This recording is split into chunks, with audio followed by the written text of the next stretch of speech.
Members can.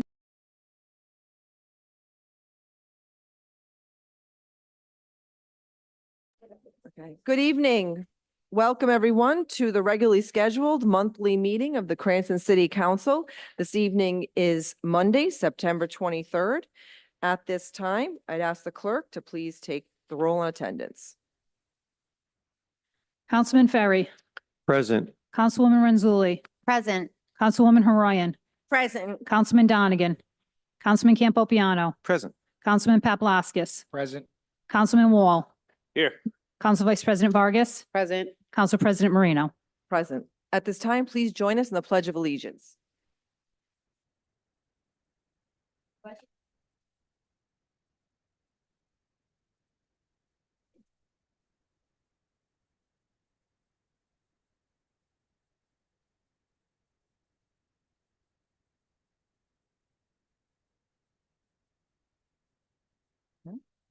We have approval of minutes. I'd ask for the approval of minutes to be taken as a block. Do I have a motion to take them as a block? So move. Second. Any discussion? There being none. Clerk, please take the roll. Councilman Ferry, Yes. Councilwoman Renzulli. Yes. Councilwoman Horian, Yes. Councilman Donegan. Yes. Councilman Campopiano. Yes. Councilman Paplaskas. Yes. Councilman Wall, Yes. Council Vice President Vargas. Yes. Council President Marino. Yes. Next, we have a motion to approve the block of minutes. Motion to approve the block. Second. Any discussion? There being none, clerk, please take the roll. Councilman Ferry, Yes. Councilwoman Renzulli, Yes. Councilwoman Horian, Yes. Councilman Donegan, Yes. Councilman Campopiano, Yes. Councilman Paplaskas, Yes. Councilman Wall, Yes. Council Vice President Vargas, Yes. Council President Marino. Yes.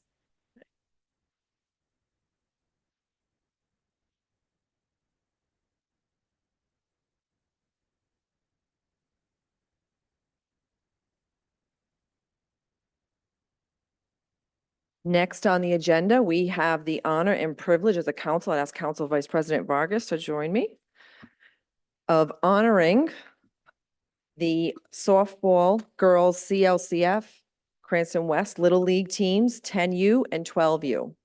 We'll start out this evening honoring the 10U team, and then we will congratulate the 12-year-olds. We will ask this evening that we all save our applause till the end, and we will ask the teams to come up individually, starting with the 10-year-olds, and the coaches will then hand out the citations to each individual player when we're done this evening. So at this time, we'd like to welcome the coaches to the front here in council chambers and the 10-year-old girls team players as well.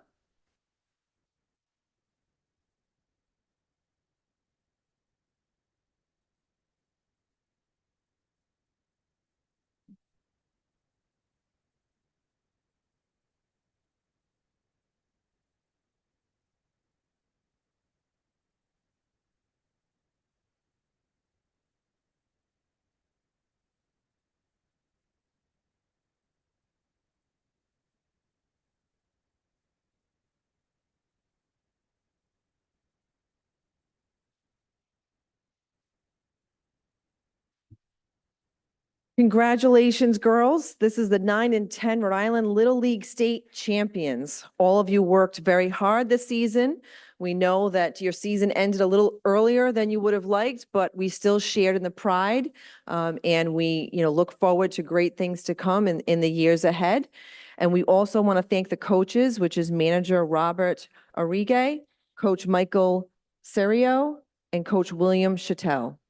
As for the players, we want to congratulate Alyssa Marie Chattel, Miliana Castillo, Chloe Wittenberger, Mackenzie Faith Tavera, Nina Grace Graziano, Hayden Izzy Serio, Emma Ann Arrigue, Genevieve Maria Earls, Aubrey Gianna Riker, Melania Gabriela Morse, Yariana Alyssa Giron, Adelis Reyes. Thank you.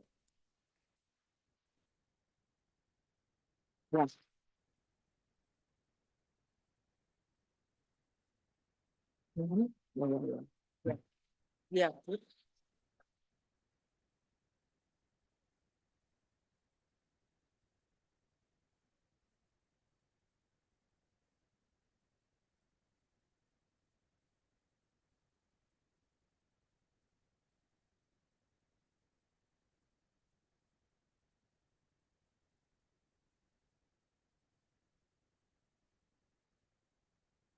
Great.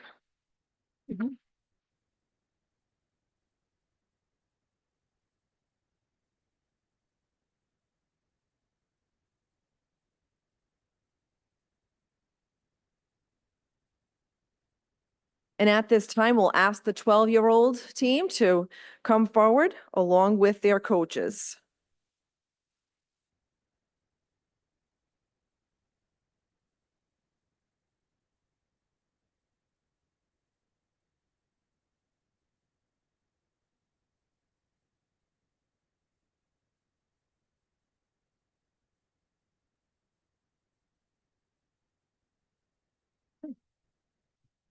This evening, we have the additional honor of honoring our 12-year-old, not only state champions, but they are also, in addition to being the state champions, they are also the New England Little League softball champions.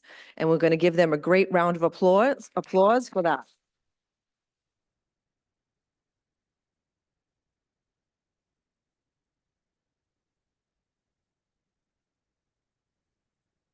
I want to say many of us, not just in Cranston, but across the state, we're very proud of you girls.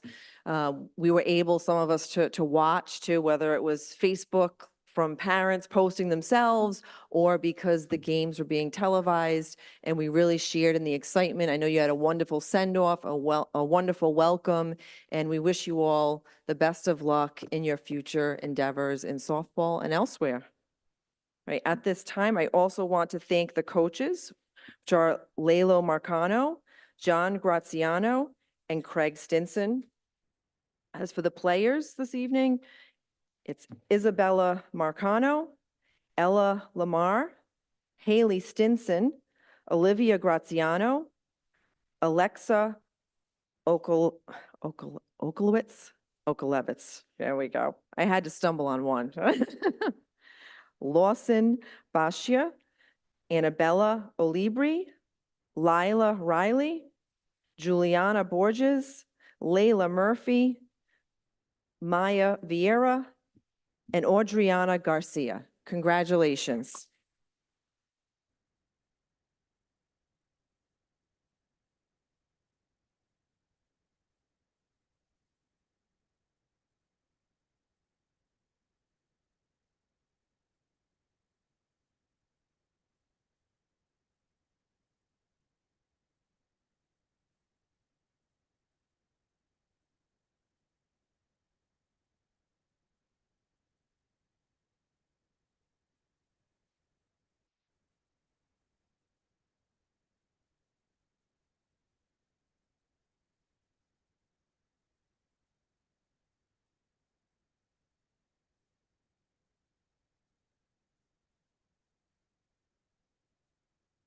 Next, and for the team, if you don't need to stay for the rest of the council meeting, you're free to go and enjoy your evening. So we'll give you a couple of minutes to walk out. Thanks.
Okay, next this evening, we have public hearings and public comment.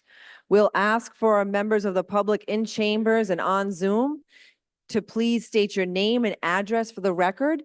Please keep your comments limited to 4 minutes. Right now, we'll start with in chambers. Thank you. Can I just dive right in? Can I just dive right in? Yes, just state your name and address for the record, and please keep your comments limited to 4 minutes. Thank you. Absolutely. All right, Heidi Levine, 22 West Hill Drive. I have a comment regarding the police training and gun range facility location update. I'm eagerly awaiting to hear what this update is. It's been very mysterious up until tonight, hopefully.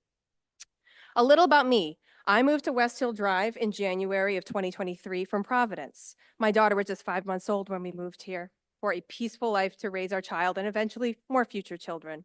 We saw the high school, middle school, fields, courts, tracks, bike path, lake, the list goes on. We thought that we had found the perfect place and hit most of our wants in the neighborhood. My daughter is now 2.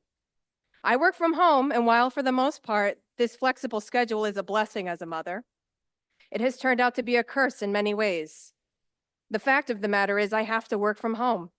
Conditions of my remote employment demand a quiet work environment with a strong internet connection. I am literally trapped listening to the sound of gunfire every day, all day. There are days where I can even hear it through noise-canceling headphones. Even this year, I have had this experience. There are days that I am giving a presentation or training to my coworkers, and I am unable to focus because the gunshots break my concentration.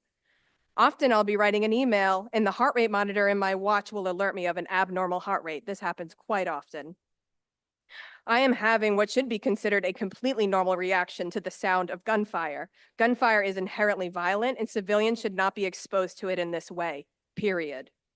When we were considering our first home, we looked at flood maps, took walks on the streets, came for multiple inspections, We even noticed the training complex. We assumed that they were doing training videos, training dogs, or maybe it was an indoor shooting range. You can't really see it all that well from the street, and we didn't think we should go introduce ourselves. We hadn't even put an offer in on the house. So we gave the benefit of the doubt to the city that they were going to respect their neighbors. Now, never in my wildest dreams could I have imagined the scenario I find myself in currently, how wrong that we were. We were horrified both at our clear miscalculation, and we were horrified that any community in 2024 would keep an outdoor gun range across the street from 2 public schools. Believing what I say, I am no stranger to the sounds of city living.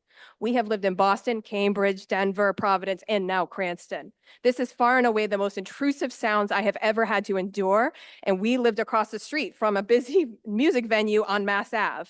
This is not simple city living. This is intrusive, inappropriate, and just plain cruel. What was true of 1956 when the range opened is no longer true today. Cranston's police force has grown right alongside with the city. They shoot bigger guns. The state requires they fire more rounds. And most importantly, gunfire in our streets today means something completely different to American society, and that includes Cranston. When I was 8 years old, Columbine happened. Then it was Virginia Tech, Sandy Hook, Vegas, Parkland, Pulse Nightclub, Boulder, Buffalo. The list goes on. And less than 2 weeks ago, Appalachian High School in Georgia. Here is a quote from one of those students. At first, when we were in the classroom, we thought it was a drill. We didn't think it was real until we heard people screaming in the hallways. Run, hide, fight. That is the protocol when there is an active shooter. Precious seconds are everything. I am not confident that our children will react quickly if there were ever an active shooter that happened in our neighborhood or in our schools. How long would our kids wonder with their ears to the wind before they reacted? Would they just laugh it off, as many stories have demonstrated they do, due to this constant bombardment of gunfire? It's time that Cranston looks forward and actually lives up to the claim as being a great place to raise a family. This is a growing issue in our community, and it is not going away. This needs to be dealt with, and I will not back down until there is a binding, transparent agreement in place and peace is restored in our community. I just started a petition recently, and I'm already at 50 signatures, and I have not knocked on a single door. And I do plan to do that across this entire city, because this is the entire city's police department, and we are not going to pay the price in the name of safety. Cranston police can train in another location and get all of the shooting practice they need, and not at our expense. We deserve better. We deserve better representation. We're called Neighbors for a Quiet Cranston, and I hope everyone here reads about us. I'm launching a website. It's going to be all evidence-based. It's going to be researched, and it's going to take me some time because building a good website with evidence-based research does not Excuse me, happen Miss- overnight. Ms. Levine, and for future speaker, the clerk is just keeping a clock, so when you hear that ring, time is Oh, up. my Thank you. apologies. Well, Yep. I wanted to use every second that was available to me. Thank you so much.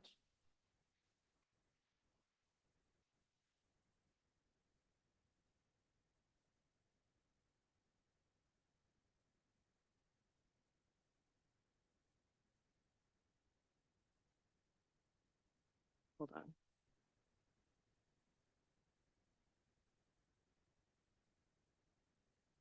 My name is Martha DeMeo. I live at 69 Laconia Road. I want to tell you a story. It starts December 2021. The sitting mayor, Kenneth Hopkins, asked me, "Do you trust me?" He singled me out in a room full of people. I was puzzled. He said it a second time. "Do you trust me to get this done?" He was visibly getting angry at my hesitation in answering the question. I said, "Sir, I never met you before. I don't know if you will keep your promise to stop the gunfire, to stop the insanity in Meshannicket." It was a private meeting with Mayor because I had been calling on Mr. Hopkins to hold a town hall to discuss with the community the expansion of the gun range. We now have 8 to 12 hours of gunfire that we must endure daily. They use AR-15s at a site that was meant for pistol practice. And they rent out the facility to the feds, the state, private, other municipalities, anyone basically with a check. Mr. Hopkins was not going to hold a town hall. He repeatedly refused to meet with his constituents. So the compromise was that he would meet with 3 or 4 of us from the community, but no more. Broken promises. Here we are 3 years later. That promise was not kept. There has been gunfire every day this month. Fast forward to the Republican mayoral debates. In one debate, the reporters asked, "What is your plan for the gun range?" In one debate, he said, "I'm working on it," with no other details. Then at the next debate at the library, he basically said, "I got a guy," that he's negotiating with a private landowner to move the range. On the docket tonight is a request to get an update on the plan to stop the insanity in Meshannicket. Mr. Moretti, this is not merely a concept. Your boss has said he has a guy. Tonight, I hope Mr. Moretti did his homework, looked at the agenda before the meeting, and is going to provide the community with information. We deserve no less.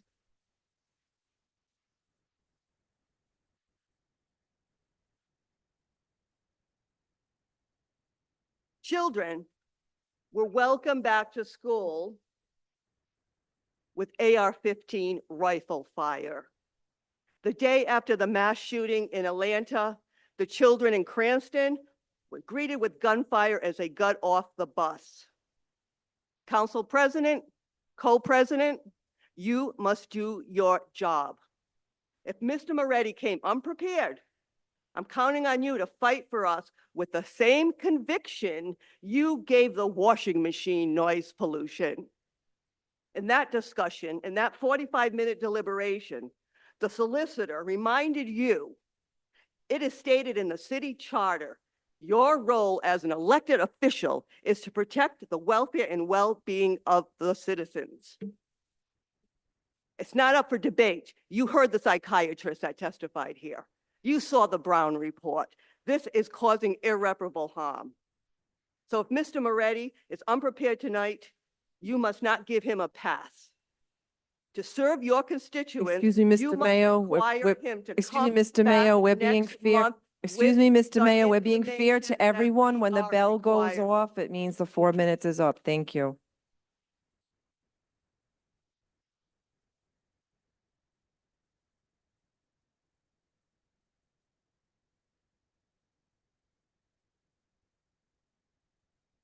Good evening. My name is Susan Blake. I live at 173 Grand Ave.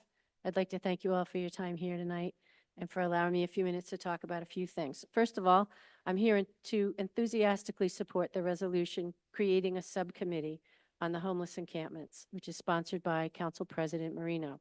The value of this subcommittee will be in the better understanding of all aspects involved in finding solutions to better serve the unhoused population, instead of the mayor's heavy-handed singular approach of issuing an executive order to criminalize those who are in great need of help for all types of issues.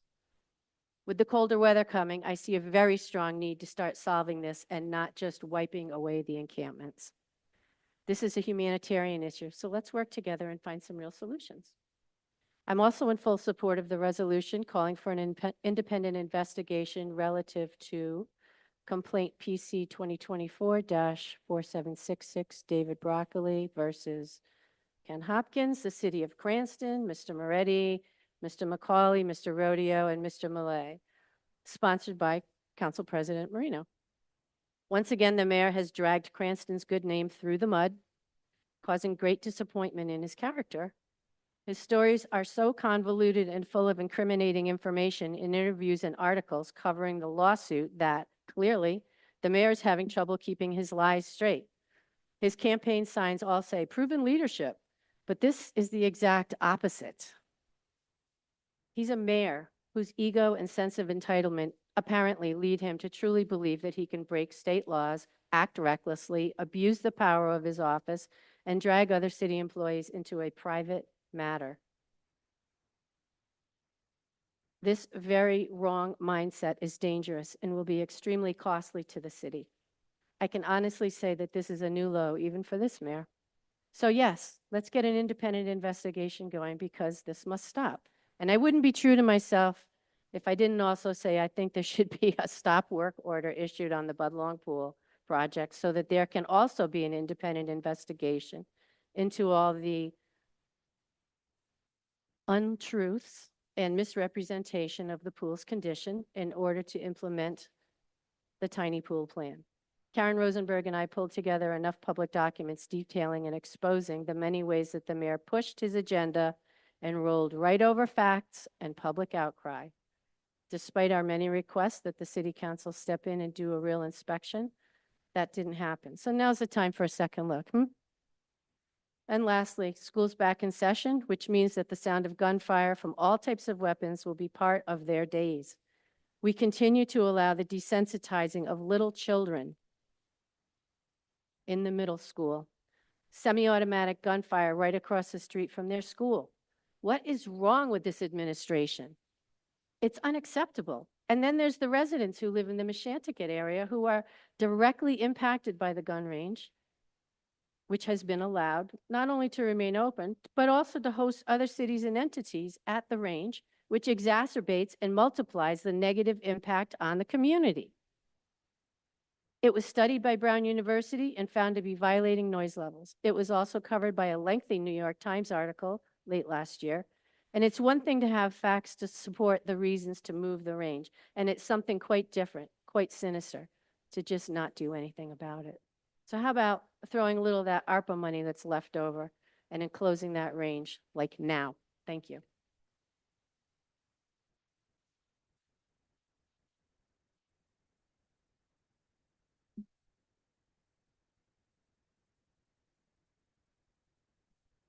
City Council President, council members, good evening.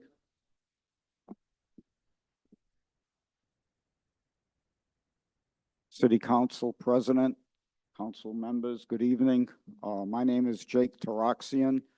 I've lived at 17 Asia Street since 1990. That's 34 years. I've lived in Cranston most of my life. I graduated from Cranston High School. I've seen many changes in this town. The reason I came here tonight is because Asia Street is right across from the senior center, and we have a big rat problem, and they're running around all day long. I bought traps. Well, first I called the city. They came and put poison out, which didn't work. It seems like there's more rats now than when they started. They tore down Gladstone Excuse me, School. I'm sorry. It's, you have every ability to speak this evening, but right now it's just docketed matters, which means that it's matters that are already on the agenda. So there will be another time later on in the meeting for you to discuss that. We have to that's fine. follow the rules. I apologize for interrupting, but the next time there's public comment this evening, okay? Okay, thank you. Thank you. If there's anyone else in chambers that wishes to be heard on any docketed matters. Yep. Hi again. My name is Sylvia Lauro. I'm 18 Buttonwoods Drive. Oh, sorry, you can't hear me. So I was at the last ordinance meeting and was given the opportunity to speak, but then afterwards, different topics came up. And so my primary issue here today is to discuss the proposed change in language for the fence and wall ordinance, and that's specifically the inclusion of the term unnecessarily. The ambiguity surrounding who decides what's considered necessary, whether it's an individual inspector, a zoning board, a solicitor, all raises concerns. For example, I recently spoke to a city inspector who compared a 12-foot vinyl fence to 12-foot arborvitae, which in height, I can see the similarities, but from my perspective, those are two very significantly different options in terms of safety and aesthetics. So I'm uneasy about leaving such determinations to an individual inspector's judgment, especially if it could lead to situations where a private citizen might have to pursue legal action under spite fence laws to overturn a permit decision. During the ordinance meeting, some of the examples that were given to justify the use of the term unnecessarily included a homeowner's or a neighbor's height. It was suggested that a 6-foot, 6-inch homeowner or neighbor might justify a taller fence. I don't really think this is a strong argument for allowing taller fences because a shorter person can easily climb on a ladder or fly a drone over a 7-foot fence. So a floodlight shining into someone's home was cited. Since commercial buildings are normally in commercial zones, this example might not really be relevant to a residentially focused ordinance. Maintaining a consistent fence line on a sloping property was mentioned. And I can see aesthetically why that might be valid, but a potential solution could just specify the maximum height of the 6 feet at the highest point on the property, but not exceed anywhere else, like 8 feet, if they want to maintain that consistent line. This would address the aesthetics concern without compromising the uniformity and still restrict the height to prevent fences over 8 feet in the city's residential areas. The need for taller fences for maybe some dogs or wildlife was noted. To address this, language could be added to allow a lattice fence topper or some sort of similar extension, maybe up to 2 feet above a 6-foot fence in areas where public safety is a concern. But this would increase the height while still minimizing the visual impact of an 8-foot fence. I believe it's crucial to have clear language specifying instances and height limits rather than leaving decisions up to individual inspectors or zoning boards. The clarity would prevent potential legal issues and ensure fairness across the city. Thank you.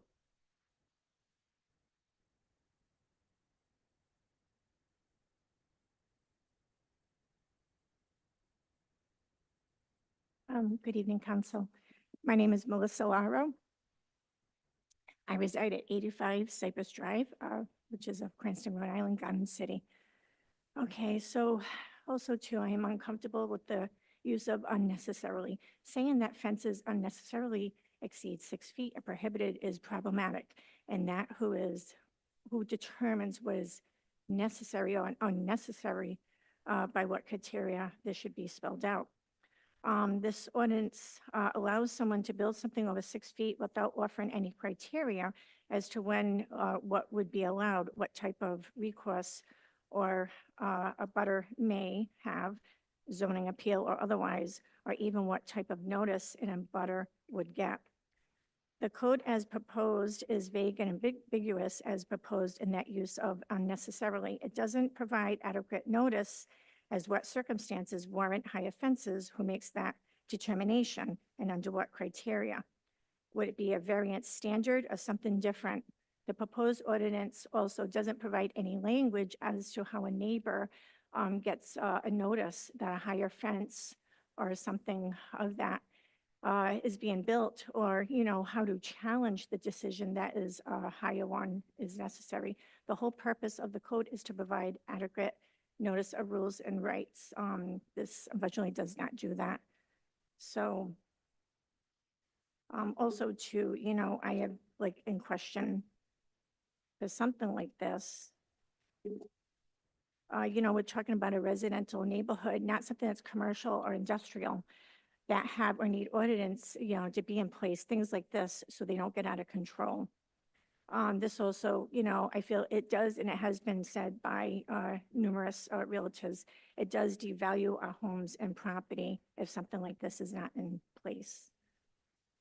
So, thank you. Thank you, Councilman, thank you.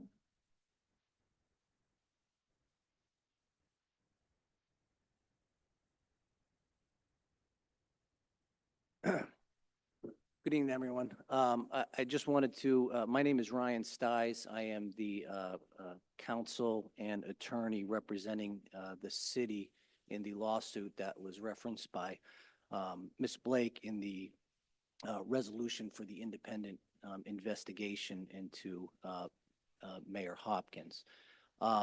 I came up here to address the council because there is a pending suit in the Superior Court, Broccoli versus the City of Cranston, in which I am the attorney for the City of Cranston for the defendants. So the city is a defendant in this suit. So if I were advising my client in this suit, I would advise that the subject matter of this suit only be discussed in executive or closed session, not open session. That's the entire reasoning behind Rhode Island General Laws 4246(5), which is an exception to the Open Meetings Act. The members of this council have a fiduciary duty to its constituents, and discussing a pending suit in Superior Court can raise negative impacts. So with that said, again, I would advise the city that any matters that are pending litigation be only discussed in executive session. Thank you.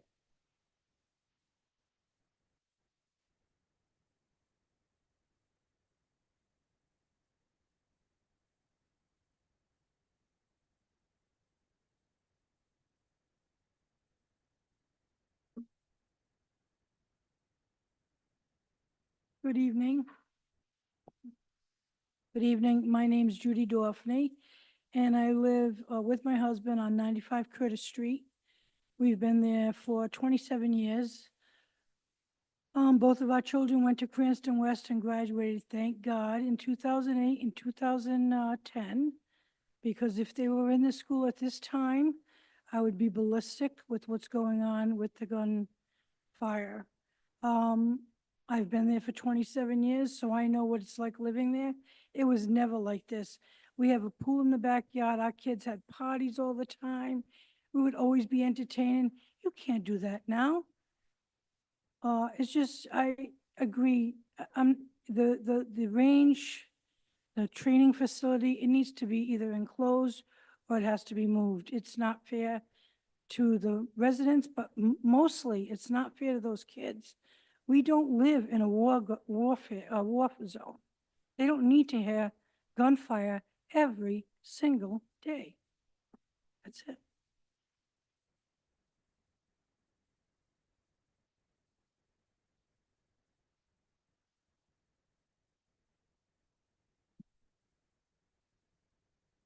My name is Karen Rosenberg, and I live at 46 Bow Street.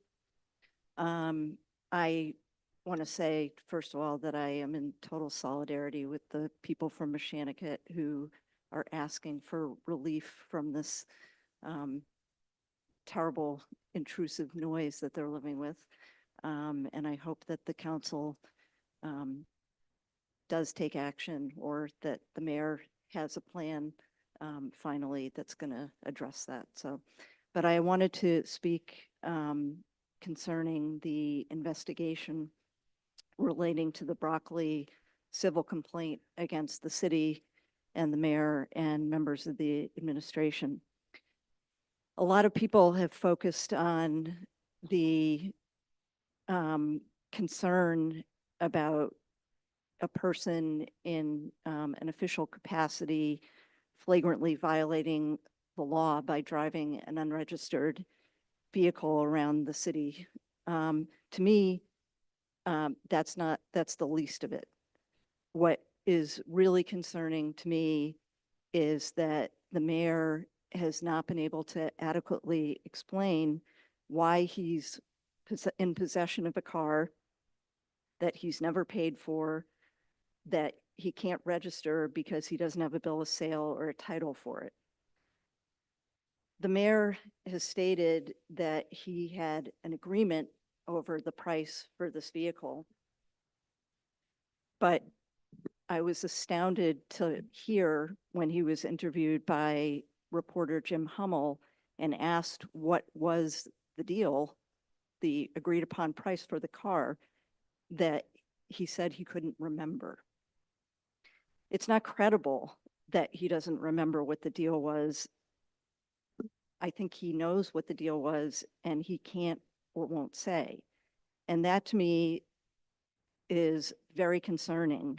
This is a man, the complainant in this case, the owner of the car, who had apparently multiple disputes with the city, taxes, properties, were they being maintained or not? He was looking for the extension of a zoning waiver so that he could develop a restaurant. And in the midst of that, this happens.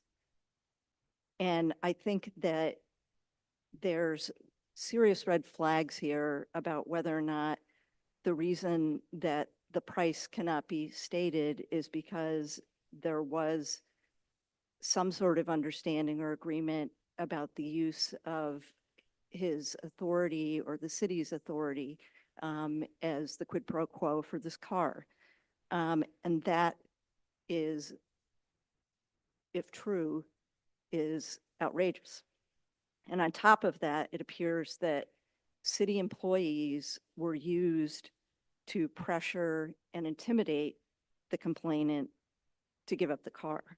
So these are very, very serious matters, and it's infuriating to hear that the city has financial exposure in this. It's the city that's being sued. It's city employees who I assume are being represented at the city's expense. So I think that the city council not only has a right, but an obligation to get to the bottom of it. We've all been put in this position. The taxpayers have been put in this position because of something reckless at the very least, and possibly involving abuses of power. I don't know how much the city is going to end up paying for all this, but I would suggest that the sooner that we get to the bottom of it, the better, because the taxpayers and the voters deserve to know. Thank you.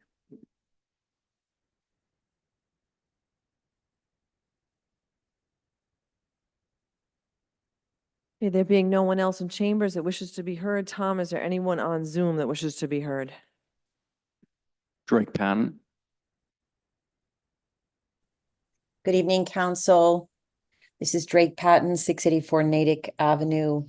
I wanted to speak briefly tonight in support of the resolution to create a subcommittee on homeless encampments. I fully support that. I think it's incredibly important to the city. And I also want to support what my neighbor Karen Rosenberg just spoke about. I respect that Mr. Stiles from DeSisto Law wants to keep this quiet and in executive session, and perhaps you as the council will be forced to do that. However, these are serious allegations and they bring into question the ethics of our mayor and the use of our taxpayer money, among many other issues. Are we a city where there is a vindictive use of our resources? I hope not.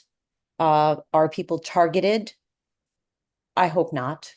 But we, as the people paying the bill, deserve to understand and know this.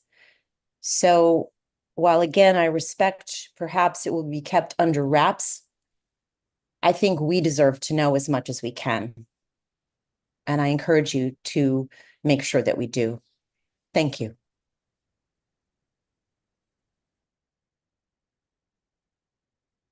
A reminder, please use the raise hand button if you would like to speak.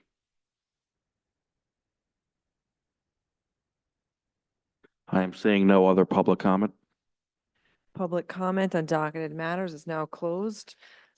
Moving on to reports of committees. First up, we have Claims Committee as chaired by Councilman Wall. Thank you, Council President. The Claims Committee did meet on September the 9th, 2024. The members of the council have been provided with the paid claims report. I have nothing further to report at this time. Thank you. Next, we have Councilman Ferry Safety Services and Licenses Committee. There's nothing to report, correct? Nothing to report for the September 9th meeting. Thank you. Thank you. We have Finance Committee, Councilman Donegan. Thank you, Council President.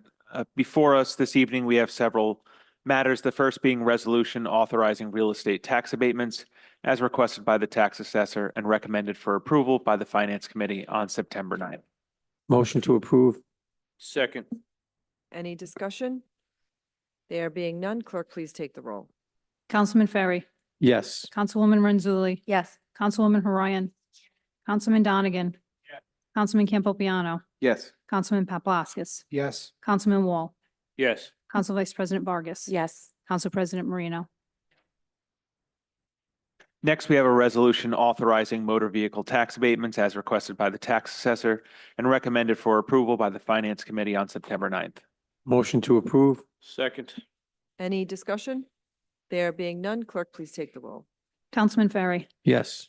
Councilwoman Renzulli, Yes. Councilwoman Horian, Yes. Councilman Donegan, Councilman Campopiano, Yes. Councilman Paplaskas, Yes. Councilman Wall, Yes. Council Vice President Vargas, Yes. Council President Marino. Yes. Next is Ordinance 82404, ratifying school committee's collective bargaining agreement with the National Association of Government Employees, Local Rhode Island 153 Custodial Union pursuant to Chapter Section 11021. This was approved by the Finance Committee on September 9th. Motion to approve. Second. Second. Any discussion from council members? Okay. Just want to thank the school department for their hard work, and I will be in approval of this evening. Councilwoman Renzulli. Thank you, Madam President. As I stated in committee, I just want to say I am in favor of these contracts, but would like to note that they are only funded through the budget that the school committee has presented to us for 1 year. So going forward, we need to note that we're going to need to find the money to pay for these contracts. Every contract we approve that we don't have funding for currently, we're going to have to pay for that. Thank you. All right. At this time, clerk, please take the roll. Councilman Ferry, Yes. Councilwoman Renzulli, Yes. Councilwoman Horian, Yes. Councilman Donegan, Yes. Councilman Campopiano, Yes. Councilman Paplaskas, Yes. Councilman Wall, Yes. Council Vice President Vargas, Yes. Council President Marino. Yes. Lastly is Ordinance 82405, ordinance ratifying school committee's collective bargaining agreement with the Rhode Island Laborers District Council 1322, Tradespeople Mechanic Unit. Pursuant to Charter Section 11021, this was approved by the Finance Committee on September 9th. Motion to approve. Second. Second. Any discussion from council members? Okay. last call. Councilman Donegan. Thank you, Council President. Just for note, and I respect the previous comment by my colleague, Councilwoman Renzulli, but just for reference, these two collective bargaining agreements combined make up over the course of their lifespan like less than 1/3% of the city's overall budget. So I would trust that our finance team will be able to adequately fund these contracts as they should and need to be over the course of the next 3 years.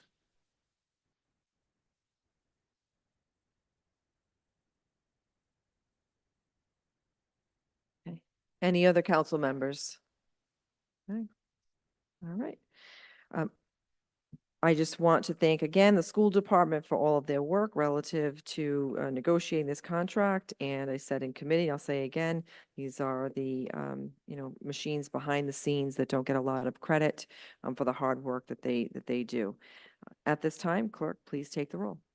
Councilman Ferry, Yes. Councilwoman Renzulli. Yes. Councilwoman Haroyan, Yes. Councilman Donegan. Yes. Councilman Campopiano, Yes. Councilman Paplaskas, Yes. Councilman Wall, Yes. Council Vice President Vargas. Yes. Council President Marino. Yes. Next, I'll hand it over to Council Vice President Vargas as Chair of Public Works and Ordinance Committee. Thank you, Council President. The Public Works Committee was held on September 12th. There is nothing to report out of that committee. If I may, I'll just proceed right into ordinance. The Ordinance Committee met on September 12th. First item was 5-23-03, Ordinance and Amendment of Chapter 5.40 of the City of Cranston, 2005, entitled Hawkers and Peddlers, generally Section 5.40.140, soliciting at houses.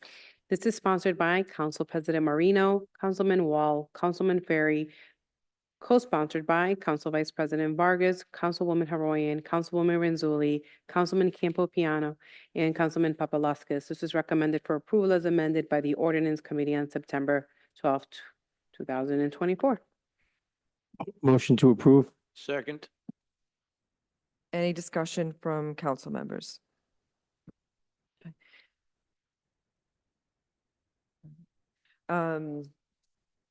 I do want to, I want to thank everybody for their work, attention to this matter, including the solicitor, for Dekia, as well for making those changes, having discussions along those lines. I just did want to make mention the changes, the modifications did affect the numbering, and to the solicitor, do we need to make a motion to amend for the numbers, or can that just be a scrivener's where that can just be modified along those lines numerically? I guess that would depend, Madam President, on how many numbers we're speaking of. It seems to be in the nature of scriveners unless it becomes unmanageable. Sure.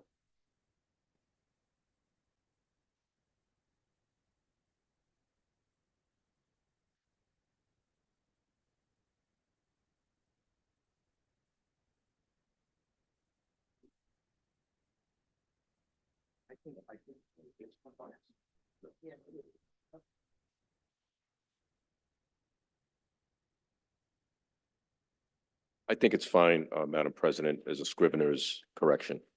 All right, thank you for that clarification. Okay. Okay. Obviously, I'll be in support of this ordinance. Glad to see some improvements so that the people of the city of Cranston will have limitations on the times that people are knocking on their door, and the awareness of who is knocking on their door will be very reassuring to the public at large. Right, and we look forward to the implementation of this program. All right, any further discussion from council members? Okay, at this time.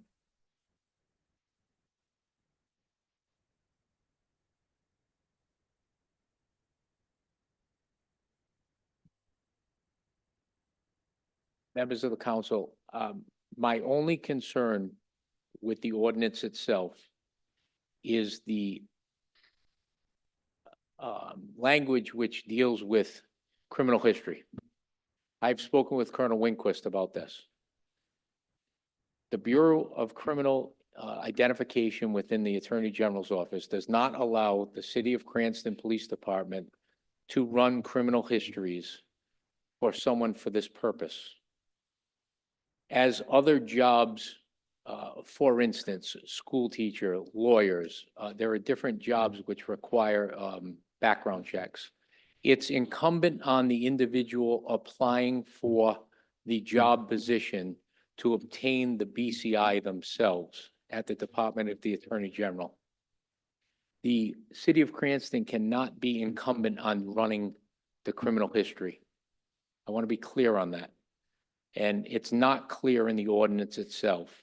We are requiring a fee. There's certainly some question as to a permit and whether or not we have the ability to issue a photo ID. But one of the biggest issues in speaking with Colonel Winquist is that we do not legally have the ability to run a criminal history for something like this. So I would respectfully request the council to table this at this point in time so we can at least address that portion of the ordinance. I understand the importance of what we're looking for here. And this has been a discussion of the city for a while. This has been gone back and forth since I've been here for 4 years. And certainly the residents of the city of Cranston are entitled to what this is proposing. However, this is going to place a burden on the police department, and unknowingly so by the members of the council, due to the fact that we don't have the ability, the city cannot legally run a BCI. That's run through both the Attorney General's department and it's run through the FBI. And I know full well the FBI does not allow any type of background check for this type of an ordinance. So I do think there are certain questions that need to be answered. I think we'd be premature in voting on this at this point.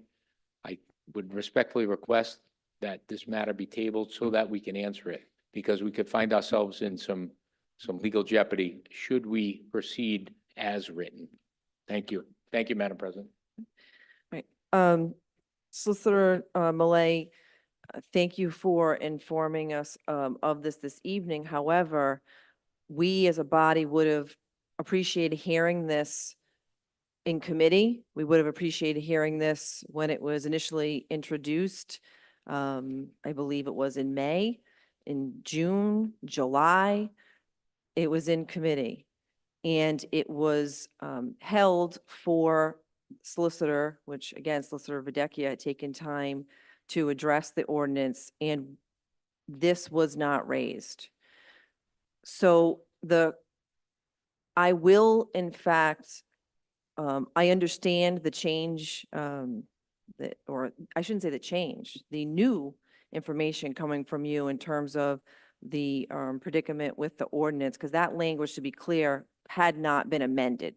The language that you're finding to be troublesome for us is language that was in there in its original form when it was introduced. So it wasn't amended in committee. And this is something that the residents of the city of Cranston are facing every day. We all hear it, we all experience it. And so we would like to be expedient in having this solution to this problem. So what I would be inclined to do is, first of all, and as a solicitor, I respect the issue, but what is the solution? It's one thing to come here this evening and say, this isn't good enough, but what do you recommend then as solicitor for the language change specifically so that we can move this forward? Thank you, Madam President. Specifically, the language that deals with background checks. Do you have the line if I may. in the ordinance, please? I do. Thank you.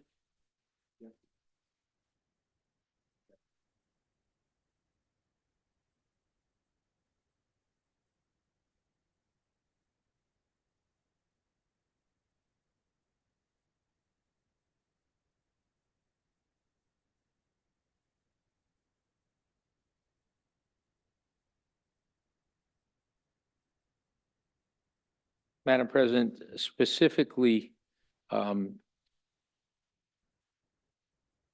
referring to under E1, in which no person shall, line 69, where it's talking about criminal history. Okay, if the application is pending, there's all kinds of language there. It goes back to, strike that, please.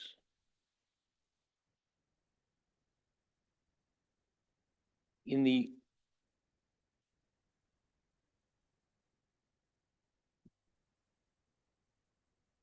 line 55 under 7, whether the applicant has ever been convicted of a crime, misdemeanor, or violation of any ordinance, if so, when, where, and the nature of the offense. And it's talking about a background check. Nowhere in the, I'm not trying to hold this up by any stretch of the imagination, Madam President. I've had a conversation with the colonel. Nowhere in this ordinance is it addressed where the background check is going to come from. It's assumed that this is done by the Cranston Police. Cranston Police does not have the authority to do so. It's done by the BCI division of the Attorney General's Department. If the language needs to be changed so that the applicant provides that documentation to the police department, that's a separate issue. But all I'm saying is that someone cannot come into the Cranston Police Department and ask for a background check for this purpose. We do not legally have the ability to provide that. And there's specific information, strike that, specific guidelines when someone is asking for an FBI check, which would be a multi-state check, III. That is, there are definite different guidelines which you even provide to that. So that is the only concern within here, that the police department does not have the ability to run someone for a background check. We cannot do it. If someone wishes to go to the Department of the Attorney General and pay the whatever fee is necessary and provide that background check, that would alleviate that concern on behalf of the department. But the department cannot be responsible for running the background check because legally we cannot get that done. And what language would you suggest then be replaced in order to effectuate that change? I certainly think there needs to be language added that any applicant would be required to respond to the Department of the Attorney General, provide any documentation and any fee necessary to them to provide a background check. And that background check would then be provided to the Cranston, not only to the police department, but also to the clerk's office in dealing with this issue. Can we simply require them to produce a BCI? That's honestly up to this body. If this body is satisfied with a BCI, if this body is concerned that the person walking door to door is negative BCI, but may have been in trouble in Connecticut, Massachusetts, or Florida, then that will do us absolutely no good. A III is what's required under that circumstance. A BCI may give us information and may provide us with the information needed to know that someone might have a record out of state. But if someone's never been arrested in the state of Rhode Island and has a record elsewhere, it is not going to appear in the BCI. And this language from this ordinance was very similar to another town in a city, I should say, in the state. And I understand it doesn't mean that, it's necessarily okay. I'm going to suggest that we continue this to the special council session on September 30th. That way we can still hear it this month. Yeah, and Because it I'll seems like speak it's a to the simple colonel about the issue. requirement. Fair enough. I specifically cannot answer how we can get over the III requirement, but I can suggest to the members of the council that if we word it for BCI at least, it would cover Rhode Island. It won't cover federal, but it would at least get us over the hump. I'm going to ask for the motion to be withdrawn, yeah, and then do a motion to continue.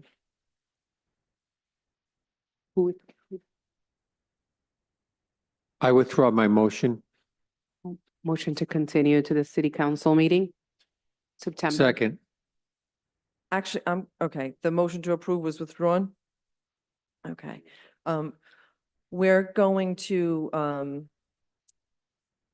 gonna ask to take a motion, I'm gonna ask for a motion to take the agenda out of order at this time.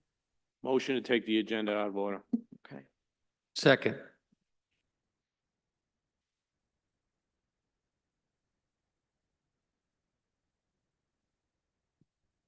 We may be able to resolve it this evening. Solicitor and Attorney Angel are discussing options. Okay.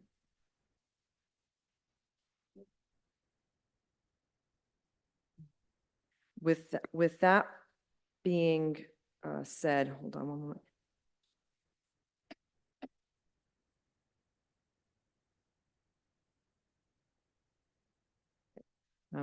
I understand Attorney Heemand, are you here? Or is he online? He is, Your Honor. He's on, he is, Madam President. He's out on the bench right here. Okay, yep, okay. I Madam- understand, Attorney Heemand, you have something that you need to get to, which is why you needed to have this matter heard. Okay. Point of information, Madam President, we need to take a roll on taking the agenda out of order. Oh, I'm sorry. Sorry, I got caught up. Thanks. Yep. Any discussion on taking that out of order? No. Clerk, please take the roll. Councilman Ferry. Yes. Councilwoman Renzulli. Yes. Councilwoman Horoyan. Yes. Councilman Donegan. Councilman Campopiano. Yes. Councilman Paplaskas. Yes. Councilman Wall. Yes. Council Vice President Vargas. Yes. Council President Marino. Yes. Okay. I've been informed, Attorney Heeman, that you needed to have this matter heard, because you have a family medical issue. So at this time, we will go into executive session. We'll go on to page 5, executive session.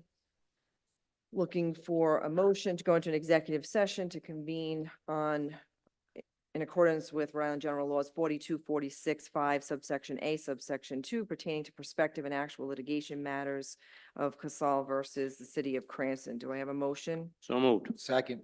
Okay, any discussion? Okay, there being none, clerk, please take the roll. Councilman Ferry. Yes. Councilwoman Renzulli. Yes. Councilwoman Horoyan.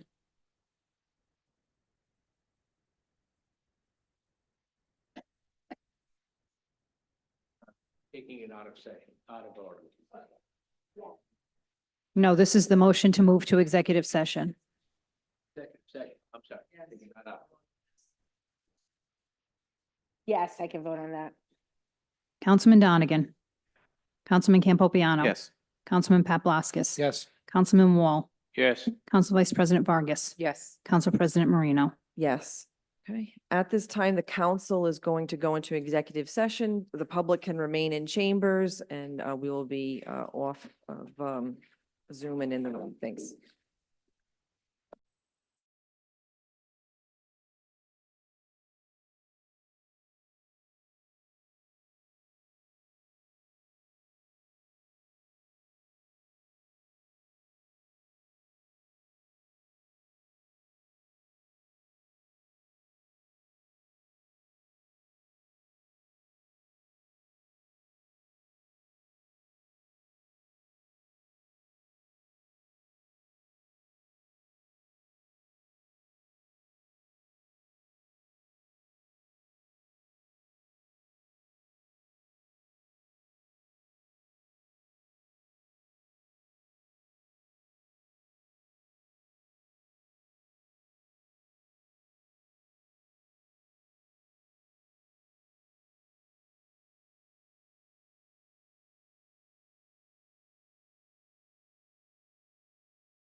Councilman Ferry. Yes. Councilwoman Renzulli. Yes. Councilwoman Horayan. Yes. Councilman Donegan. Councilman Campopiano. Yes. Councilman Paplaskas. Yes. Councilman Wall. Yes. Council Vice President Vargas. Yes. Council President Marino. Yes. Do I have a motion to seal the minutes of executive session? So moved. Second. Any discussion? There being none, clerk, please take the roll. Councilman Ferry. Yes. Councilwoman Renzulli. Yes. Councilwoman Horayan. Councilman Donegan. Councilman Campopiano. Yes. Councilman Paplaskas. Yes. Councilman Wall. Yes. Council Vice President Vargas. Yes. Council President Marino. Yes. Okay. Thank everyone for their patience. Again, Attorney Heeman had a family medical situation that he had to leave for, so we took the matter out of order. Okay, moving on, we can return to Ordinance Committee. Council Vice President Vargas, I understand from the solicitor, there is a solution to amending some of the language, but I'll pass it over to the solicitor. Thank you, Madam President. So after considering this, I think it's a relatively straightforward fix. If we go to line 57 and 58, as you can see, those were crossed out. I suggest that right after line 55, which contains subparagraph 7 as a requirement of the applicant, we're simply going to add on line 57 the following language: provide an up-to-date BCI and NCIC background check.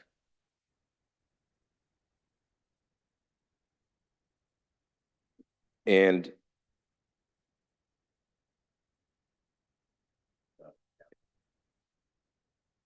that's fine at the applicant's expense.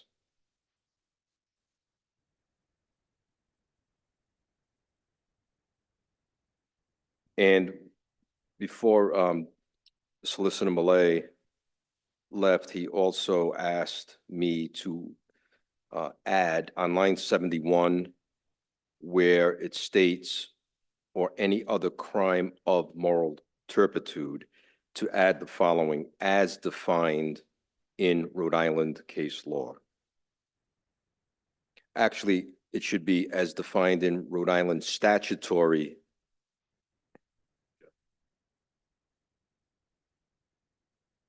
which is what statutory, we could say as defined in Rhode Island general laws and the case law. And what that will do is, I mean, we were careful, I think, to try and give that a definition in the preceding terms where we defined it as fraud, theft, deceit. Those are all crimes of moral turpitude. And this is sort of a catch-all. In case someone ever wanted to challenge that, it would be a simple matter to just refer to Rhode Island law on that issue. Those are the only two amendments. Okay, thank you, Solicitor. I will make a motion to, a motion to amend Ordinance 52403 on, as stated by Solicitor Verdecchia, which is above line 59, insert, provide an up-to-date BCI and NCIC background check at the applicant's expense. And also on line 71, after the word turpitude, to add as defined in Rhode Island general laws and the case law, period. Second. Any discussion? Councilman Paplaskas? Thank you, Madam President. I just have a procedural question. If this passes tonight, this amendment, do we have to kick this back to committee? Is it a substantive change to re-advertise it, or can we move No, forward tonight? I discussed this with Attorney Angel, and these are, especially with regard to the BCI and the NCIC language, it was essentially That was a methodology that's already contained.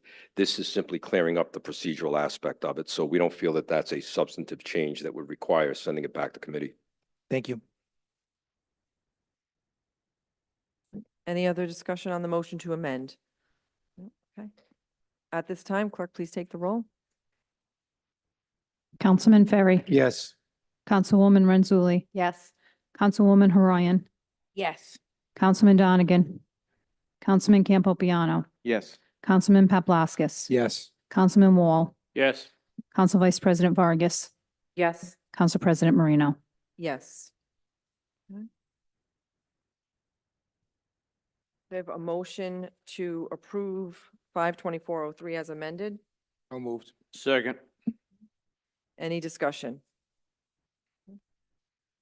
Just want to note the finance director did provide a fiscal note, so the email of that today, and did give his approval on this ordinance as well with the fiscal note being attached. All right. No other discussion? Clerk, please take the roll. Councilman Ferry. Yes. Councilwoman Renzulli. Yes. Councilwoman Horian. Yes. Councilman Donegan. Yes. Councilman Campopiano. Yes. Councilman Paplaskas.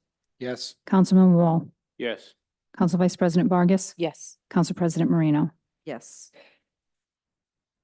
And I want to thank the solicitors and thank Solicitor Millet for working on those changes this evening. Thank you. Thanks.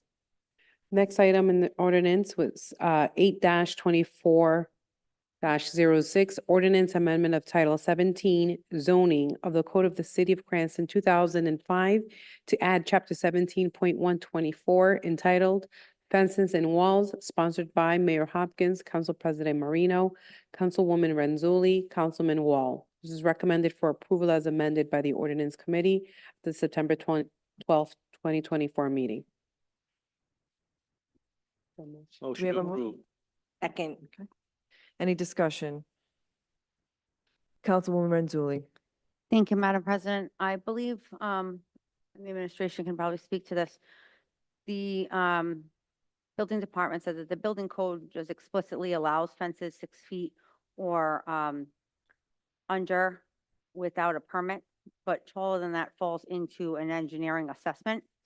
So I'm curious, dependent on how this body feels, I did mention before, if it might satisfy some of the public that spoke tonight, if we just, instead of putting which unnecessarily exceeds 6 feet in height are prohibited, taking out unnecessarily and amending this to add a permit process that the building department could uphold if anyone might be amenable to that.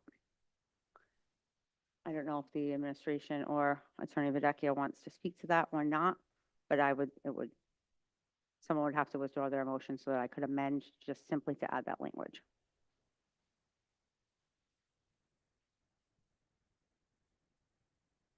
If the solicitor wants to address. I don't think it's a legal question. I think it's more of a policy determination to be made by the committee. Councilman Wall.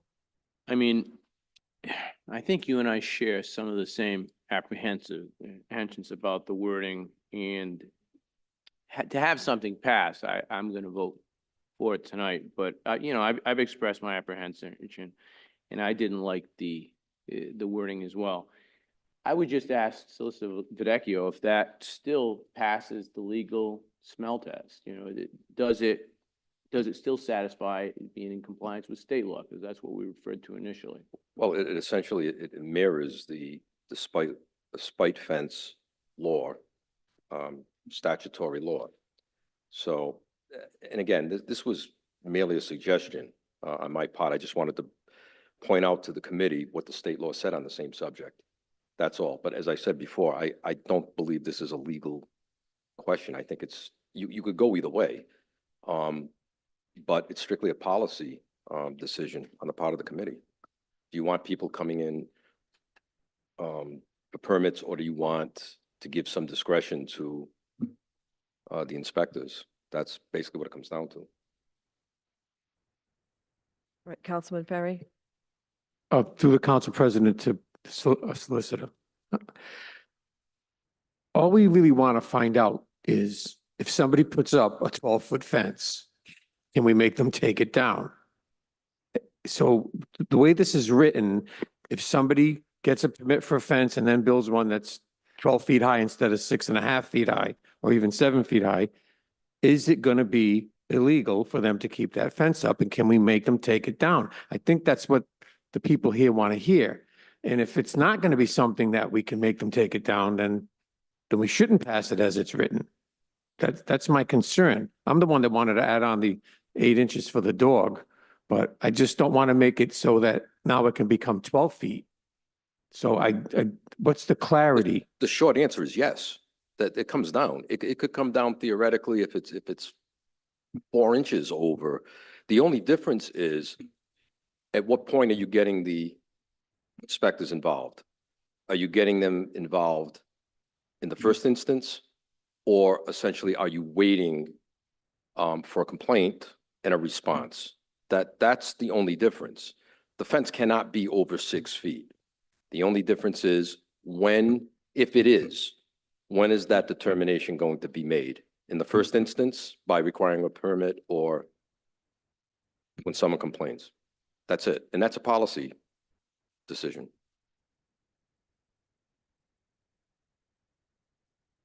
Councilwoman Renzulli. Thank you, Madam President. Simply, I'm trying to encourage people to ask for permission rather than to ask for forgiveness. So that if someone knows that if they right now, building code explicitly allows fences 6 feet or under. Taller than that, you need an engineering assessment. So telling them that in the law, you need, if you want to build a fence over 6 feet, you need a permit. They know when they go to apply, if the building department sees it as they need it because it's on a slant or for whatever policy reason that they write within their department, then the person will know, okay, I can go spend my money and I can erect this fence because it's not going to be disturbing to my neighbors. The building department already said yes, rather than doing it and then somebody telling them no, and they already spent the money and now they need to take their fence down. If they know ahead of time, I can't do this, I'm thinking they probably won't erect the fence. So it's just a matter of asking for permission versus asking for forgiveness after already doing it. So we're always talking about being proactive instead of reactive. I don't understand why that wouldn't be, if there's 2 ways to do this, being proactive seems like the better way to go and could save neighbors the hassle of having to go complain about fences that are already erected and then someone going out and say, no, take those down. That's just what I'm trying to say. Director Moretti. I'm not sure if I'm redundant or if I'm going to embellish the conversation. If nothing was done, fences could be erected unlimited, basically. But what kicks in terms of speaking with the building inspector, basically, wind tolerances. So that what we mean by the engineering. But if they make a fence, a wall, that meets engineering requirements to sustain hurricane winds, basically, it's allowed. So I don't know if that embellishes, if it helps in your decision-making, if you wanted to put something to prevent that height. I'm not advocating one way or the other, but just trying to be helpful. Councilman Wall. In just what you're saying is what would put me in opposition to this.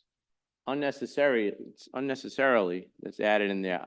I don't, just because you can structurally build an 8, 9, 10-foot fence wall, doesn't mean you should have the right to do it. I think we need an ordinance that says that the bar is 6 feet unless something extraordinary, like was explained before, you're next to an industrial area, something like that, where or a ballpark where there are lights coming into your home. But for the most part, it's a 6-foot fence. And those are those unnecessary exceptions. It would be nice if they were defined and had someone to be, say, that arbiter prior to them putting it up. And that's the vision I see.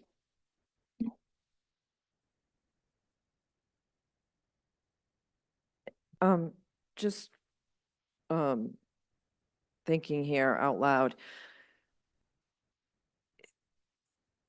we also don't want to burden people who they have a 7 or an 8-foot fence and nobody cares, right? It's a regular fence. It's not burdensome. Why burden them through the permit process, the expense process, and burden city resources? Perhaps we can keep the language as it is, but also say that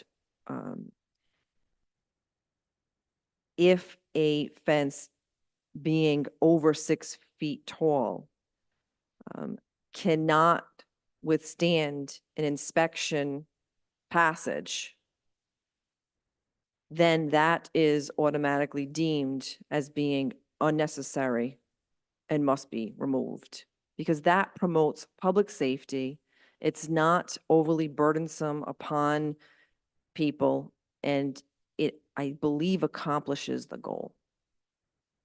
Solicitor Verdecchia.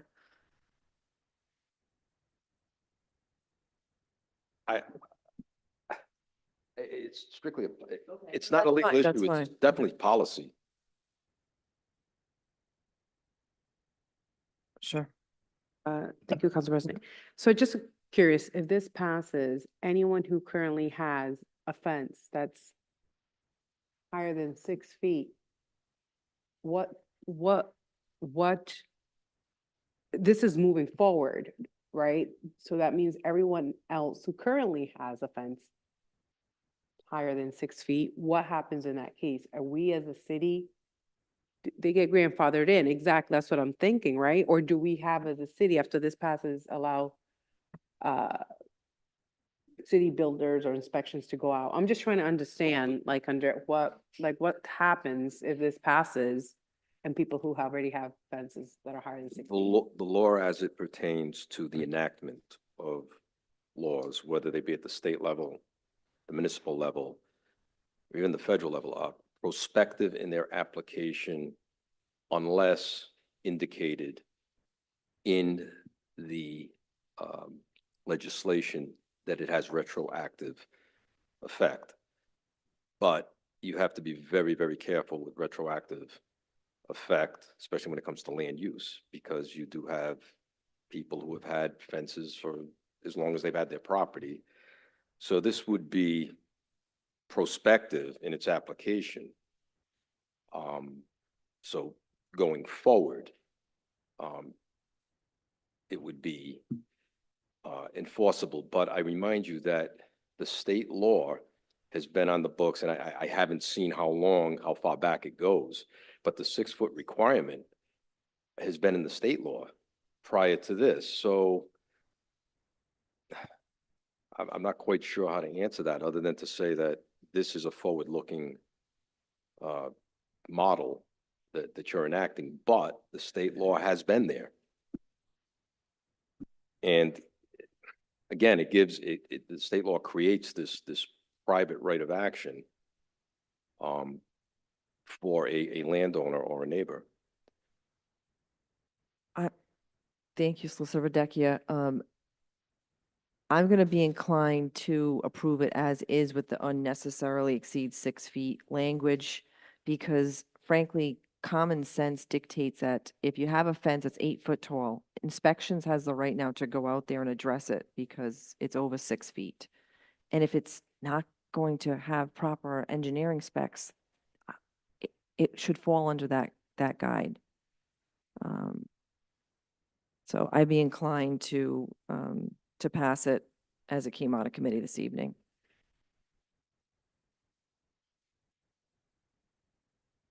Any other discussion from council members?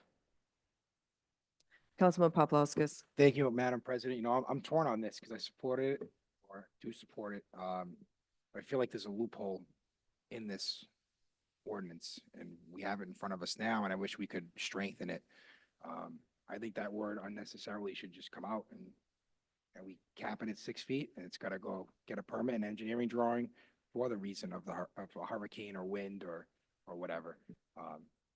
So I don't know, I might vote against this tonight. I'm for this, you know, the purpose of it, but that loophole is bothering me. So thank you. Councilman Campiano.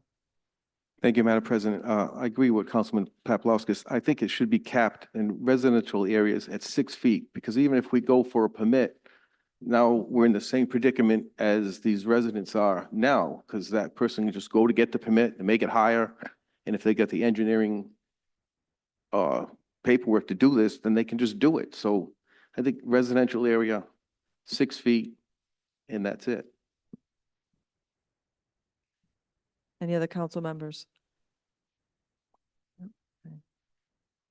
Councilman Wall. Just to restate, I agree with this, what you're saying, Mr. Papalakis, and you as well, Mr. Campiano. Unfortunately, I'm going to be inclined to vote for it because we have nothing on the books, and this would be, it would compromise my original intention, but it would be something instead of nothing. So I probably am, I'm going to vote for it this evening.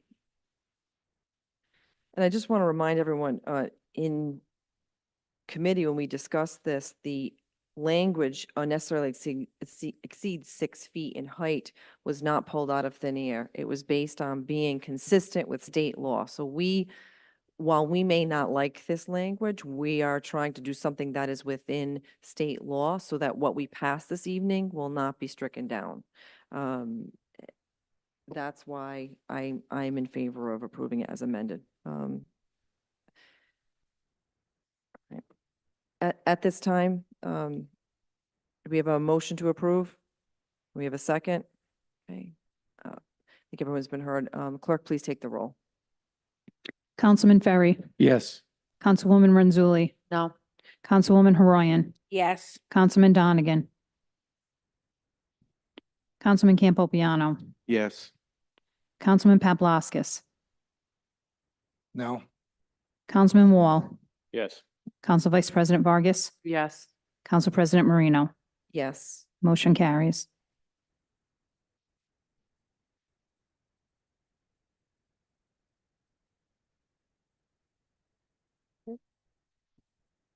Next item on the agenda, a resolution creating a subcommittee on homeless encampments. This is sponsored by Council President Marino and recommended for approval by the Ordinance Committee that was held on September 12th, 2024.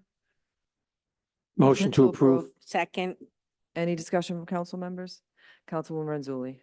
Thank you. I'll be in favor of this tonight. I just wanted to update the group as we discussed this in the past, that the unhoused folks that I did meet when I went out to visit one of the encampments, who I mentioned I discussed their options with, are now in temporary housing. So I just wanted to let everybody know that. Thank you. Any other discussion from council members? Nope. Okay. Clerk, please take the roll. Councilman Ferry, Yes. Councilwoman Renzulli, Yes. Councilwoman Haroyan, Yes. Councilman Donegan, Councilman Campopiano, Yes. Councilman Paplaskas, Yes. Councilman Wall, Yes. Council Vice President Vargas, Yes. Council President Marino. Yes. At this time, we have a public comment for undocketed items. If there's anyone in chambers or on Zoom who wishes to be heard, please state your name and address for the record, and please keep your comments limited to 4 minutes. First, we will begin with in chambers.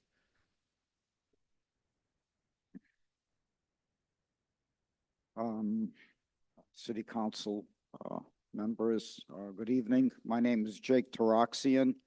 I live at 17 Asia Street. I've been there for 34 years. It's been a very nice neighborhood, but things have changed, and they've changed for the worse.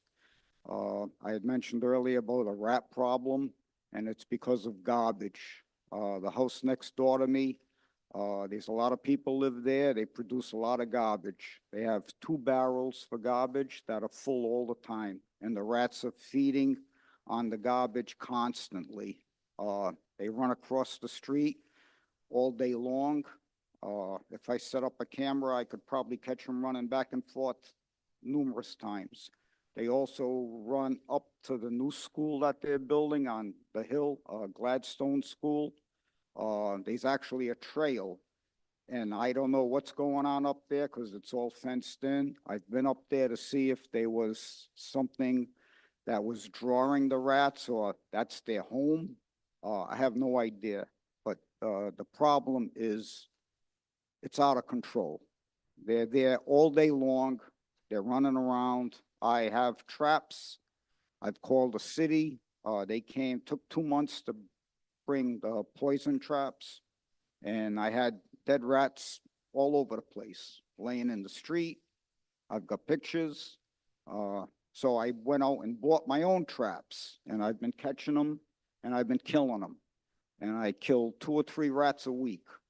And I have pictures, if anybody wanted to see them. I have them in my traps,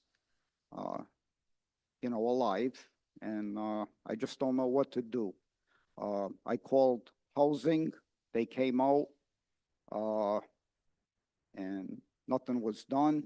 The woman next door to me, where the rats are burrowed into the hill, they have chickens, and rats eat chicken manure, and I think that's a problem also.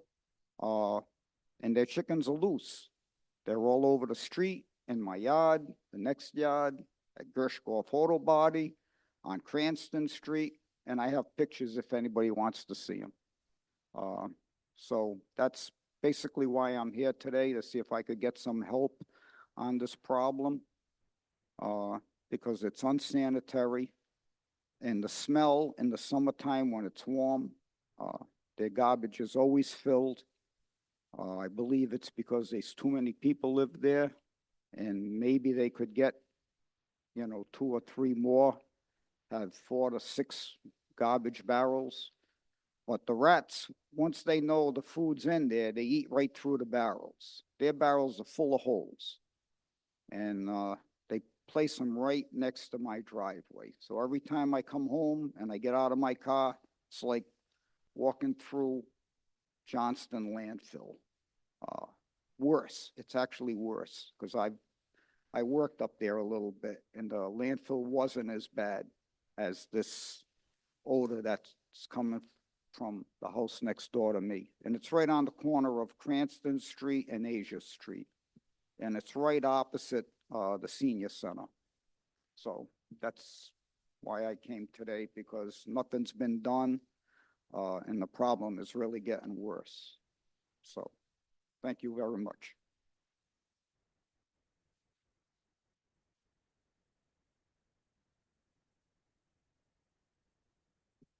Good evening, Council President, members of the council. Nick Lima, Registrar and Director of Elections for the City of Cranston Canvassing Authority. Up next on the docket is an appointment for a Board of Canvassers seat. One seat or another has been vacant on the board going back to August of 2022. So I'm thankful for the party as well as the mayor for getting this nomination to the council here tonight, and for the council for considering it. Our office, as you know, has conducted 7 elections, or we're conducting our 7th right now in the last 2 years. It's an unprecedented series for our office. We have an outstanding board of canvassers. I did speak to Mr. Erickson, the nominee, last week, and like our other board members, he is available and able to work the long days ahead of us here over the course of the next few weeks, and we'll work to get him up to speed very quickly in conducting the November election. Councilman Donegan did remind me that I should use the remaining 2.5 minutes I have up here to remind you, and of course anyone watching, of some very important voter deadlines we have coming up. 2 weeks from yesterday is the registration deadline, 30 days prior to the election. It's October 6th, Sunday, October 6th. I encourage voters to check their registration prior to that deadline, a week from Sunday, at vote.ri.gov, or you can give a call to our office at 780-3121. We had over 50 calls today. I'm sure we'll have hundreds more in the days to come. We want you to call us. We want you to check your registration, make sure it's up to date and your address is correct before that deadline happens on the 6th, because after that, you have fewer options to vote. After that, we have the mail ballot application deadline, which is very rapidly coming up on October 15th at 4 o'clock. So if you're interested in voting by mail, or if you can't make it to your poll on election day, I strongly encourage Cranston residents to apply for a mail ballot over the course of the next week or two and get that in prior to that deadline. So far, over 2,300 residents have applied for mail ballot for November election, including 300 processed by our office just today. Following that is the final canvass on October 16th, on October 15th as well. And then October 16th is the start of early voting that runs for 20 days prior to the election. Starts at 8:30 a.m. at the Pasteur Youth Center, Wednesday, October 16th. It's going to run weekdays from 8:30 to 4:30 from then until November 2nd, Monday, or November 4th, rather, Monday, the day prior to the general election. But I will add that on Saturday, November 2nd, we will additionally be open for early voting at the Pasteur Youth Center. It's the first time we're going to be open on a Saturday for a general election. We just tried it out for the primary. It was successful. And again, that's going to be from 8:30 to 4:30. So you have all the weekdays from October 16th to November 4th to vote at Pastori, or Saturday, November 2nd. Not only will we be open there, but City Hall will be open for any last-minute emergency mail ballots on that day as well. Of course, Election Day is November 5th. I encourage voters to, again, check their registration, and starting this week, you can actually now get your sample ballot online at vote.ri.gov, or you can call our office and also check and find and make sure you have the correct polling location. We are, of course, opening all polls on November 5th, the same 26 polls that we just opened for the September primary.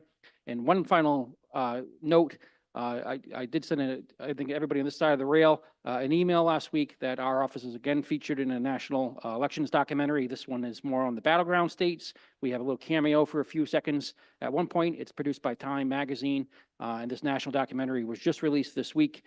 And again, showcases some of our poll workers and election officials, and it's the second documentary our office has been in now. And that's getting exposure around the country and showcasing the hard work of election officials and what we're doing to secure and run a fair and accurate election for November 5th. Council President, members of the council, thank you for your time.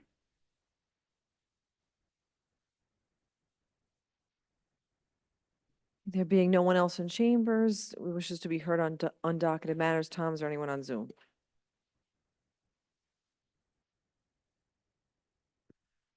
There is no public comment. Public comment on undocketed matters is now closed. Next, we have election appointment of city officials. We have the appointment of Justin Erickson as Republican alternate to the Cranston Canvassing Authority as nominated by Mayor Hopkins for the unexpired term ending March 5, 2029. Do you have a motion? Motion to approve. Second. Any discussion? Just want to thank Mr. Erickson for volunteering his time. And at this time, clerk, please take the call. Councilman Ferry, Yes. Councilwoman Renzulli, Yes. Councilwoman Haroyan, Yes. Councilman Donegan, Yes. Councilman Campopiano, Yes. Councilman Paplaskas. Yes. Councilman Wall, Yes. Council Vice President Vargas, Yes. Council President Marino. Yes. Next, we have executive communications. We have the legal expense analysis. Does anyone have any questions for the administration or the solicitor relative to that report? No? Okay, moving on. From Planning Director Pizzullo, status on the comprehensive plan. He did send an email this afternoon stating that he would not be attending this evening. And we all on council know we have a workshop tomorrow evening, September 24th at 6 p.m. That workshop is with the planning department to go over the updated comprehensive plan as adopted by the Plan Commission, and that will then be coming before this council through the Ordinance Committee on Thursday, September 26th. On Thursday, September 26th, before the Ordinance Committee for the updated comp plan, there will be public comment at that time. And then the comp plan will be going to the full council on September 30th for a vote on the updated comp plan as coming out of committee. Okay. Next, we have in the Council President Communications, an update from the administration on the police training and gun range facility location as mentioned by the mayor in recent interviews and debates. Director Moretti.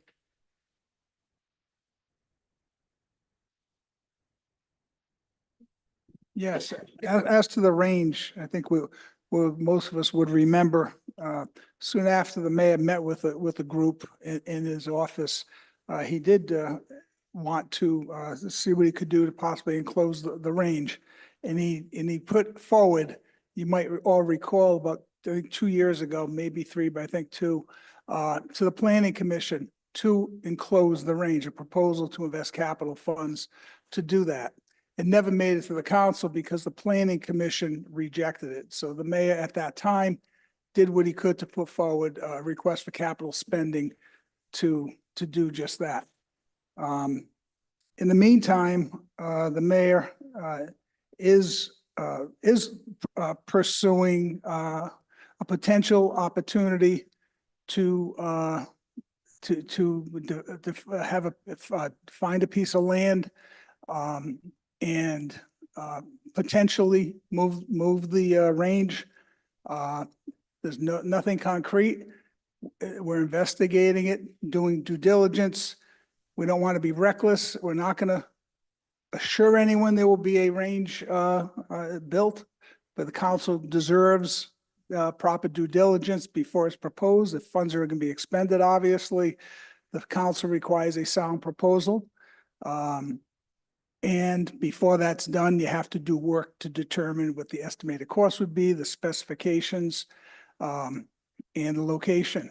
And location logistics in terms of approvals and purchases. So there's a real lot to it. So the mayor is still pursuing that as possibilities. There's different parties involved. You cannot divulge everything along the way. It's a work in process.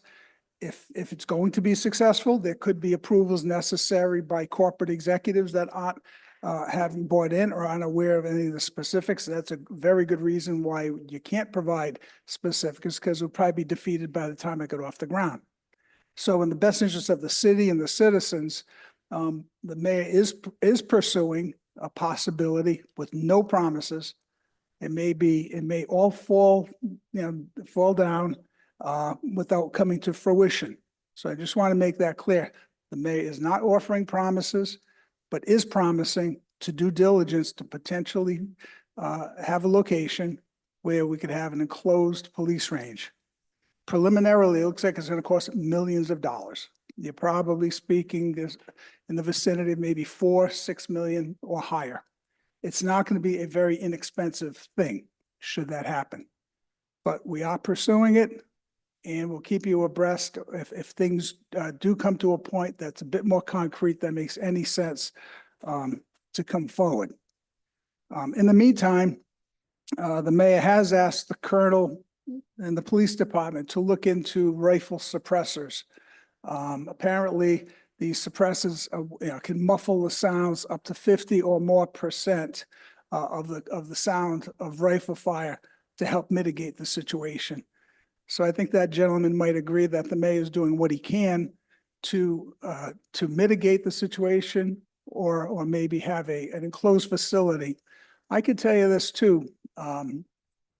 Enclosed facilities does not guarantee soundproof. If you stand outside a gun range, you can hear quite distinctly the sound of gunfire. It's not eliminated. I just want to point that out to you. So I would always use the word mitigate and not the word soundproof when discussing this topic. So we're doing all we can within reason and without any promises. If you have any questions, I'd be happy to take them. Any council members wish to be heard? Councilwoman Renzulli. Thank you, Madam President. Director Moretti, is it still being considered to possibly enclose the range where it is, or only to build a new range that will be an indoor range? Both are being looked at. And is there an As a idea? result of pursuing, looking into a new range, we're learning that there's other technologies out there that may be very helpful. But again, so yes, we are pursuing both. Pursuing both, okay. But again, we have the capital process to go through, so. Either way, there would be the same capital process, correct? Sure. And It has to go through, it'll have to go through planning and go through this council. to go through the capital budget. So there's a long way to go. Okay, and what about the pursuit of funds? Because we'll need the funding through our federal delegation. Are we still working? Are we working with them at all, or no? You have to have a plan to In order present to to them. If pursue we the just have a funds. concept, I'm not sure how well that's going to stick. Okay, thank you very much. But the colonel has his ears open, let me say that, to potential funding. Great, thank you. Councilman Paplaskas. Thank you, Madam President. to Director Moretti, I would just recommend the next budget, or whoever is the next mayor, but in the next budget, make sure, or I hope that you put in that expenditure again and send it to planning and see if we have another result, because I am in favor of enclosing the police range. I think it benefits not only the residents that live, in proximity to the facility, but it also gave the police an opportunity to train in bad weather, because I know that's an outside range. It would be better for them, I assume, to have an indoor facility. So I would hope that the next capital budget, that's looked at again and maybe put in and sent back to the planning commission, and maybe there'd be a different result. Thank you. Councilwoman Horan. Hi. Do you know do any other cities or towns have a range like this for the police to train in? I believe Providence has a range, and I believe Warwick has a range, but I'm not can't say for certain, but I'm quite sure those two have ranges. When we rent this out to other police departments, Oh, it's minimal because it's hardly used by any other department. Yeah, again, I can go by what the colonel's saying. I think the colonel has a lot of integrity, and we believe in Colonel Winquist and his honesty. So based on what the colonel is telling us, I believe that maybe state police, perhaps, or maybe another agency or two. That is about it. Excuse me, we will have decorum. He is speaking. You had your opportunity. We don't speak over people here. So, thank you, Director. sure.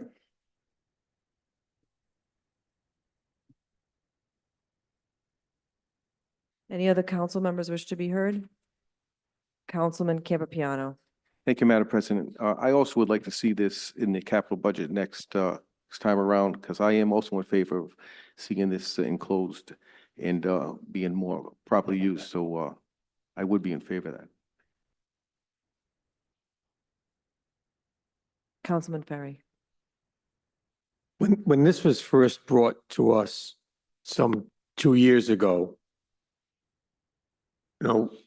we asked that something get done within a reasonable amount of time, because these the people that were complaining, their needs needed to be met. And it's just unfortunate that 2 years has gone by and it's still a thought and not even a plan. It's just a thought. And we have not responded to the needs of the residents that are having a problem with this. And it's just unfortunate. And we do need to do something, and maybe come January, we'll start the process. Thank you. Any other council members? Councilman Donegan. Thank you, Council President Marino. Director, if I were to say that over the past, between October 2020 and December of 2023, the city received about $37,000 in revenue for renting the firing range. Does that sound accurate to the best of your knowledge? I think it's pretty fair. I've served on the finance committee my entirety on the city council. I've served as the finance chair for 2 years, and I think people know how finely I go through the budget, and those numbers are not readily available in any line item in the budget. They're not easily identifiable. So that's a separate issue. But like many of my colleagues have suggested, this needs to come to resolution, and it does have to start with the executive through the capital process. I won't be on the city council for that next budget, but I hope to see this resolved, because the residents don't deserve this. Any other council members? Council Vice President Vargas. Thank you, Council President. To you, sorry. through you to Director Moretti. Did you say that we have looked at grants already or that we have not looked at grants opportunities? So The we had- Colonel always has his ear out. He hasn't called any to my attention. The council has a grant writer. I guess we collectively could speak with the grant writer, see if there's been opportunities. Top of my head, no, I'm not aware. Okay, so the plan, I just want to make sure that I am understanding this correctly. So the plan is that there's conversations that that there's nothing between now and December, that it'll be more so added into the capital project conversation for next budget or the next administration. Yeah, I think something has the potential of being presented to the planning commission in the budget process. Will that be presented before December or no? No, no, the budget process, planning takes, I think in the January, February timeframe is when they consider, the administration submits the proposed capital plan to them. They deliberate, I believe, in that timeframe, and then they approve or disapprove of the capital projects. And then at that point, the mayor could take what's been approved and submit it to the council during the, come April 1st. Okay, thank you. Councilwoman Zuli. Thank you. To the council president, to the director. Director, did we not apply for some kind of state COVID relief money for this? I feel like I have Googled this topic and there was an application and we did not receive the money. I just want to make sure that I'm correct in that assessment. It doesn't ring a bell to me. Okay. I'd have to ask the colonel and research that. Or just, he would probably know off the top of his head. Okay. And also, when I just want to know for sure, in the past, I know that we were renting out the facility to several other agencies, I think including even the FBI, and that the colonel has explicitly said that that has been drastically reduced to, I believe, is it just, or can you find out if you don't know right now, to either email us or let us know at a further meeting, just the Cranston Police and just, I believe, statewide, the recruits. We're going through the municipal police academy or the state police academy. You find out how many agencies we're actually renting it out to, because I think it's been a severe reduction. I could tell from you when it's- this came forward to now. It's anywhere between 2 to 4, but I'll get those for you specifically. Okay, thank you.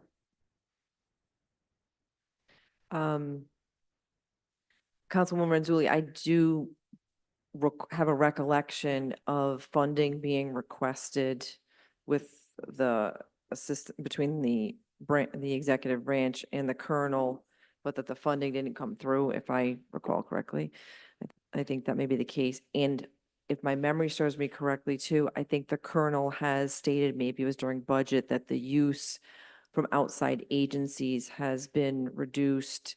And I believe that included even the state training academies are no longer allowed to use our facilities. And that was a more recent change, I want to say, like within the last year or 2 years. So they've made efforts to reduce the use outside of our own department. We've discussed this before. I think everyone involved, including the colonel and the police department, the administration and council members, have expressed a openness and a desire, welcoming to an enclosure, because that would greatly mitigate the sound while still providing for the public safety component that there are, it is reassuring to certain residents to have the training facility at that location. So, we have to go through the capital budget process. It's unfortunate the Plan Commission did not, see that as something that would be a good use of city funds, so that we could have explored matching grants and that it could have come before us for a vote. So that's what I have to contribute to this topic, and we look forward to those changes. Thanks.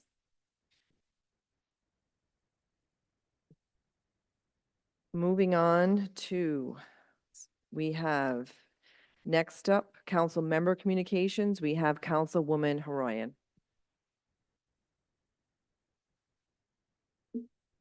Through the chair to Director Moretti, I'd like to just know if there's any updates, has been done at the pool budget. It's at the pool. I think I reported the last time the DPW removed the apron. Things are being done behind the scenes. I have some notes. I'm just gonna, check my notes as I'm saying. DPW is working with Vantage Builders, who was awarded the bid. What they're doing now is reviewing and responding to their requests for information in submittals for the project. Try and say it in better English. The submittals are a review process of basically the specified materials and the equipment used for the process. So there's the go-between and agreement between the two departments. So that's, essentially it's basically the process of getting all the preliminary things out of the way. So that's planned. Concurrently, we're in the process of trying to finalize the $750,000 HUD grant that we've received. There's a couple of more processes, so we're doing this concurrently, that need to be done to actually obtain the funding. And so we're trying to satisfy those requirements and requests. It could take several weeks, but there's nothing to say this is off target. Do you have a time span when the water could be drained? I've had a lot of constituents reach out to me with concern, mosquitoes. Gina in Constituent Services was wonderful, got right back to me, let me know it's been treated for mosquitoes, but people are very concerned about the water. Okay, yes, I'll get you an estimate. But do realize that I don't know if it's weekly, but frequently that the water is treated to kill off or prevent the development of mosquitoes. But understandably, I'd be happy to get back to you on that question.